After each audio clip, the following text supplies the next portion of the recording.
Токмок шаарындагы бейтапканага Сокол медианын журналисттери барды. Анда бир катар маселелер көтөрүлдү. Кыскача тизмекте өтө турган болсок, биринчиден бейтапканадагы наркозго 1500 сомдон акча каражатын сураган дарыгерлер. 1500 адай деди да. Азыр барат, артыңан же мага бер, же артыңан барат, бир медсестраны ошого берип кой деди. Экинчиден бейтапкананын ичиндеги акылуу жатакана. Сиздердин травматологияда гостиница бар экен, 2 бөлмө. Карызынан кутулуп атабыз, проблемасы жок. Эгерде демонтаж кылып атса, демонтаж кылчайт аны. Үчүнчүдөн колу сынган айымга кандай темир коюлгандыгын айтып бере албаган ак халатчындар. Ал сертификатын азыр көрө албайт окшойбуз. Темирине ушунча акча экен, 20 000. Палатага күндө 200 сомдон. Төртүнчү маселе кызматкерлердин айлык маянасы. Мунун бардыгы алдыңкы мүнөттөрдө. Силер айтып атасыңар 13 айлык деп. Эмне деген айлык? Түшүндүк. Кызыл көрсөтпөй, оны Ошо кызыкканбыз көбүрөөк, бизге не положено деп. Бизге жеткен маалыматтар боюнча Токмок шаардык бейтапканасынын травматология бөлүмүндө акылуу бөлмөлөр бар. Биз ал бөлмөлөрдүн акысы кандай төлөнөрү тууралуу кызыгып суроо салганыбызда төмөндөгүдөй жооп алдык. Ал жер действительно эме болчу. Жөнөк общий чоң коридор болуп турчу. Ачык болчу. Анан эме боюнча бир спонсор таптык. Спонсор дегенде бирөөлөрдөн карыз сурапчы. Ушундай больница бизге деген куруп бере албайт. Больницанын андан башка деле ремонт кыла турган жерлери көп. 50 000 сомдой кетет экен. Ошол жерде коридорду мындай бөлүп койгонго бирге эме кылбай жардамдашпайсыңарбы деп сурандык. Суранып ошолор кылып беришти. Ошол боюнча кабинетке кирип мен совещание эчтеке кылган жок да. Анан жакта деген сол талап боюнча больнолордун көбүнчөсү отдельный палатага жаткысы келет да. Аякта деген общий палатада болмуштар жатып калат. Эркинде эмелер бирөөлөр чоң палата болгондо элдер менен уктай албайт, бирөөсү коңур тартат, билебейс укталат. Анан ушундай отдельныйга жаткыбыз келет дейт. Анан отдельный алсаңар мынакей 50 000 сом жанагы 50 000 сомго жазалды ошолдорчу. Бир жыл болду элек ошону жазалганда чага чейин жаза албай турчу. Ошентип анан деген карызынан кутулуп атабыз, анын проблемасы жок. Эгерде демонтаж кылып атса, демонтаж кылчайт аны элге жакшылыгын кылынат деген сөз да. Биз акы төлөп жатчу бөлмөлөрдү тартып жаткан учурда бул жигит анын жубайынын колу сынгандыгын, операция үчүн 18 000 сом акча каражаты суралгандыгын билдирди. 1-2 күн мурун жумуштан келип, келинчем колун сындырып алыптыр. Анан сразу эле чүйскөгө алып бардым. Чүйскө карайт да. Чүйскөгө алып барсам, рентгенге тартып, эртең Нуру деген бар экен чайныйда. Алда 1,5 миңден тартат экен. Жакшы оборудование дейт. Аяққа тарттырып, анан кайра чүйскө барганда, чүйскө бияка жөнөтүүдө да, эмнегедир өзүлөрү кыла албайбы операцияны. Жаларда ал нерсе жокпу? Балким жок болуш керек. Бияка келгенде анан келинчем келген, мен жумушта болуп. Келинчем келип эле темирине ушунча акча экен, 20 000. Палатага күндө 200 сомдон билбейм канча күн жатат. 200 сомдон түшүндү деди. Дарысын пока эметелек, бирок наркозго 1,5 миң берип кой деди да. 13-чү зарплата деген алып келдиңиз? Отасың. Негизи алсаңар. Андай зарплата көбүрөөк иштеген, андай зарплата жок бизде. Такыр элестер. Вообще. Кызыл көрсөтпөй, onun için. Ошо кызыкканбыз көбүрөөк, бизге не положено деген. Эмнеге? Biz чүйский больница алып келген. Чүйский алып келген, бизге не положено деген. Силер айтып атасыңар 13 айлык деп. Эмне деген айлык алма түшүндүрүп берчи? 13-чү бардыгы мамлекеттик кызматкерлерде 13-чү айлык деген болот да. 12 айлык алып 13-чү каралса, анан деген 50-55 миң чейин чүйский больница алат экен, биз деле сурап. Мен группалашып иштейт ошол жактачы. Эмени да жакшы алат экен.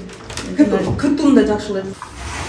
Жогорудагы суроолор менен жетекчиликке барып көрдүк. Анда ал сөз болуп жаткан дарыгерлерди коргоп, аларды камерага тартырбай бардык жоопкерчиликти өзү аларын, суроолорго өзү жооп берерин түшүндүрдү. Сырткы чыгып турган да. Ошол жак керек болот да өзү. Сүйлөшкөн айырмасы жок, ошол жак керек болот го, Азыр. Тиги миң наркозго акча сураган экен, жакчы. 1500 адай деди да. Азыр барат, артыңан же мага бер, же артыңан барат, бир медсестраны ошого берип кой деди. Дарыгерлерибиз билет да ал жөнүндө. Бүгүнкү күндө бүт саламаттык сактоо жаатында ооруканалардын баарында наркоз бекер. Наркозный препараттар көчөдө аптекада сатылбайт, только оорукананын аптекасында болот. Ооруканада анестезиология реанимация бөлүмүндө болот. Ушундай жарды эме үчүн азыр арыз жазып, менин атыма калтыр. Биз аны тез аранын ичинде өзүнүн карай турган бөлүмүнөн ашырбай карап, сага биздин өзүбүздүн ошого жараша чыгарган буйругубуз менен тааныштырып.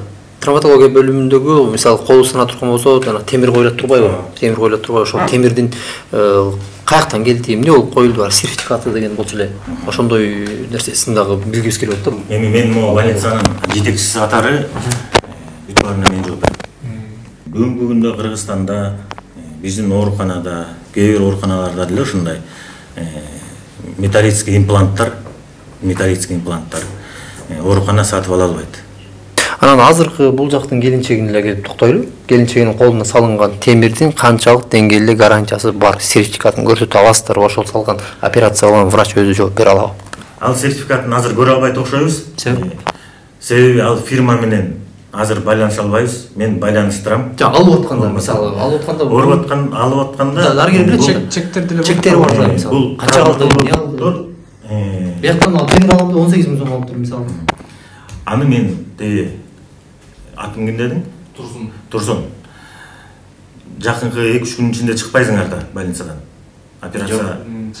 Сен операциядан чыкканча мен ошол фирманын заведующий травматология тапшырма берем. Фирма поставщиктин темирлеринин лицензиясын алдыртып сага көрсөтүп берем. 13 айлык деген бар. 13 айлык жок. Чүй жок. Азырбыз 15 айлыктасын мазы иште жок. Себеп андай жок токтомдо. Та башынан эле жок. Мен билгенден жок токтомдо. Мед кызматкерлер советский времядан бери 13 зарплата деген жок болчу.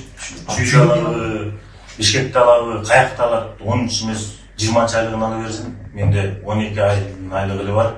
Токтом менен бекитилген мыйзам менен коюлган ошол айлыгын алышат. Саатына жараша эсептелинип, атайын расчетный формуласы менен берилет. болду жакшы болду. Болбойт өзү. 13 айлык эмес, андан көрүп күнүмдүк айлыгын мындан да аксына өкмөт көбөйтүп берсе, 12 айлык. Бизге жеткен дагы бир маалыматтарда Токмок шаардык бейтапканасынын башкы дарыгеринин орун басары кызматкерлерге начар мамиле кылгандыгы жана башка бир топ дооматтар айтылган. Бул боюнча дагы орун басардын өзүнө микрофон сундук. Операцияларымды өзүм кылам, келишпегиле дегендей сөздөр болуп кетти. Жок, мен тиги операционный блокто журнал деле бар, ачып карасаңыздар болот. Мен качан операция кылганымды. Акыркы жолу сиз кызматты өргөнгө качан чыктыңыз? Мен акыркы жолу мартта чыктым. Марттын канча күнгө? 13-үндө чыктым ба, 13 мартта чыктым го дейм. 2 жумалык. 2 жума. Негизи 4 жума чыкмаксыздар. Жумушка байланыштуу эртерээк чыкканга туура келди. Отпускка чыгып келгенсиз. 2 жумага чыгып келген. Сизди Таиландда кылып жүрүп Жок, биз турабыз маалымат. Жок, Таиланд деген бул туура эмес маалымат. Себеп дегенде биз өзүбүздүн окуу менен өзүмдүн жеке окуум менен барган учурларым бар.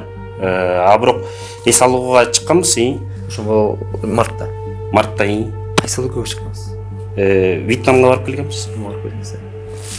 Эми сөздү жыйынтыктай турган болсок, жетекчи берилген суроолорго азганакай убакыттан кийин тактап туруп жооп берерин айткан. Андыктан эфирибиздин уландысы сөзсүз болот.